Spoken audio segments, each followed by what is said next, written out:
সৰুপথাৰ সমষ্টিৰ বিধায়ক বিশ্বজিৎ ফুকন ডাঙৰীয়াৰ ফেচবুকত দিয়া এটা মন্তব্য আমাৰ দৃষ্টিগোচৰ হৈছে।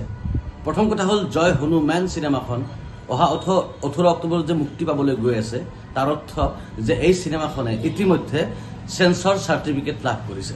আৰু এখন চিনেমাই সেন্সৰ চাৰ্টিফিকেট লাভ কৰিব লাগিলে সেন্সৰ বোৰ্ডৰ পৰা অনুমতি পাব লাগিব। আৰু সেই সেন্সৰ বোৰ্ড পৰিচালিত হয় ভাৰতবৰ্ষৰ সংবিধানে নাগৰিকক দিয়া অধিকাৰৰ ওপৰত ভিত্তি কৰি।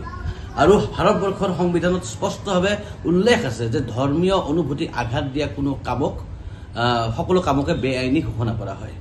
অৰ্থাৎ জয় হনুমান চিনেমাখনৰ কোনো ধৰণৰ ধাৰ্মিক অনুভূতিত আঘাত দিয়া কোনো দৃশ্য সংলাপ নাই। আৰু সেইবাবেই সেন্সৰ বোৰ্ডে আমাক এই চিনেমাখন মুকলিভাৱে প্ৰদৰ্শন কৰাৰ বাবে অনুমতি প্ৰদান কৰিছে।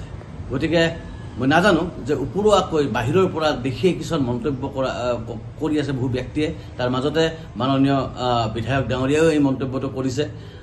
গতিকে সকলোকে কম যে আহক 18 তাৰিখে চাওক চিনেমাখন। যদি চিনেমাখনে কোনোবা ধাৰ্মিক ব্যক্তিৰ আঘাত কৰে তেওঁলোকৰ অনুভূতিত, তেতিয়াহ'লে আমি চিনেমাখন সেইদিনাৰ পৰাই প্ৰদৰ্শন বন্ধ কৰিম।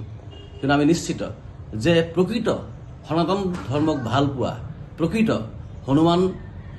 প্ৰভু হনুমানক ভক্তি কৰা প্ৰতিজন ব্যক্তিয়ে এই চিনেমাখন চোৱাৰ পিছত ক'ব নোৱাৰিব যে আমি কাৰোবাৰ ধৰ্মীয় অনুভূতিত আঘাত কৰিছোঁ।